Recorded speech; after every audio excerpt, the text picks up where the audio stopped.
Hello everyone, this is Teddy from Teddy Family. Teddy ነኝ ከቴዲ ፋሚሊ። ዛሬ የሰዓት አጠቃቀምን እናያለን።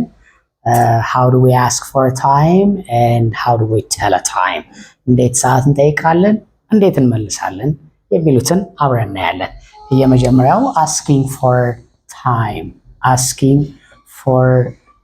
በቀላሉ ሰዓት የውጭ ዜጋ ከሆነ ወይም አማርኛ ከማይችል ሰው ጋር ብንገናኝ ሰዓት ለመጠየቅ የመጀመሪያ excuse me በማለት እናስቸግርና what time is it ልንል እንችላለን። what time is it ስንት ሰዓት ነው ነው።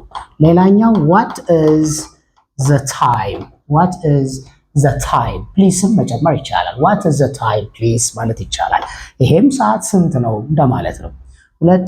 ሶስተኛው do you have a watch ሰዓት አለ ማለት ነው። do you have ማለት በእንግሊዘኛ አለ ሆይ ማለት ነው። do you have።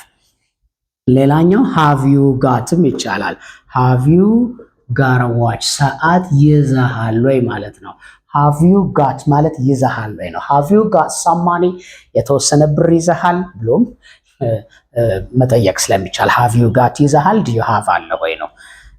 ሌላኛው በትህትና መጠየቅ ከተፈለገ ደግሞ can you tell me the time please ብሎ መጠየቅ ይቻላል። can you tell me the time please ይሄ የፕሊዝ ሾርት ፎርሙ ነው። በቀላሉ እንደዚህ መጠየቅ ይቻላል።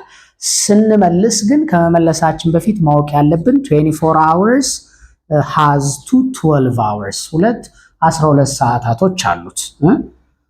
የመጀመሪያው 12 ሰዓት is called AM ተብሎ ይጠራል። ሁለተኛው 12 ሰዓት ደግሞ PM ተብሎ ይጠራል። AM የምንለው ሚድ ናይት ላይ የሚጀምር ነው። ሚድ ናይት እኩለ ሌሊት በእኛ 6 ሰዓት ሲሆን በነጮቹ 12 AM ብለን እንጠራዋለን። ሁለተኛው PM starts in the midday ይሄ ደግሞ እኩለ ቀን ላይ ይጀምራል። እኩለ ቀን በእኛ ልክ 6 ሰዓት ሲሆን በእነሱ ምን ብለን እንጠራዋለን? 12 PM ተብሎ ይጠራል። እነዚህን ማወቅ ጥቅሙ ምንድን ነው? ቀጠሮ ስትይዙ 8 ሰዓት ላይ እንገናኝ ስትሉ 8 ሰዓት ማለት በፈረንጆቹ 2 ሰዓት ማለት ነው። ስለዚህ ከሰዓት ከሆነ PM ነው፣ ምክንያቱም ከእኩለ ቀን በኋላ ስለሆነ። ቀጠሮ ማታ ጠዋት 2 ሰዓት ቢሆን ደግሞ 8 AM ትላለህ። ለምን? 2 ሰዓት ከቀኑ 6 ሰዓት በፊት ከሚድናይት በኋላ ነው ያለው። በአጭሩ እነዚህን ለማስታወስ AMን ሞርኒንግ ብሎ መያዝ ይቻላል። PMን ደግሞ አፍተርኑን ብሎ ማሰብ ይቻላል። ምክንያቱም ሞርኒንግ ሌሊት 6 ሰዓት ጀምሮ ሞርኒንግ ወይም ነገ ተብሎ ይጠራል። አፍተርኑን የምንለው ደግሞ ከቀኑ 6 ሰዓት በኋላ አድርገን ስለምንጠራው ነው። ቴሊንግ ታይም ሰዓት ስንናገር ደግሞ ቴሊንግ ታይም 4 ስቴፖች እንከተላለን። አንደኛው ከ0 0 ሲሆን ነው ሰዓቱ። ለምሳሌ 3 ሰዓት ከ0 0 ሆነ። ስለዚህ በዚህ ሰዓት ኦክሎክ የሚል ቃል ያስፈልገናል ሁልጊዜ ለመናገር። ስለዚህ ስንት ሰዓት ነው? 3 ሰዓት። በእንግሊዘኛስ እንዳትረሱ የ6 ሰዓት ልዩነት አለ ብያለሁ። 6 ስንጨምርበት 9 ኦክሎክ ማለት ይቻላል ማለት ነው። 4 ሰዓት ቢሆን 10 o'clock 5 ሰዓት 11 o'clock 6 ሰዓት 12 o'clock 7 ሰዓት 1 o'clock 8 ሰዓት 2 o'clock እያልን መናገር እንችላለን። ሌላ የመንገሪያ መንገድ አንዳንዶቹ 9 sharp ይላሉ። በአማርኛ 9 ሰዓት አናቱ ላይ ነው ስንል እንደማለት ነው። ሌላኛው አንዳንዶቹ just 9ም ይችላሉ። ሶስቱንም አማራጭ መጠቀም ይቻላል። ከ3 ሰዓት ከ5 እስከ 3 ሰዓት ከ25 በአማርኛ ምን እያልኩ ነው? እያልኩ ነው። ከምትለዋን በእንግሊዘኛ የምታካልን ማለት ፓስት። ስለዚህ ምን እንላለን እዚህ ጋር? ከ5 ስንል ደቂቃ ይቀድማል። በነገራችን ላይ ምን እናስቀድማለን? 5። ስለዚህ 5 ፓስት እንላለን። ስንት? 9 5 past 9። ከ10 ቢሆን 10 past 9።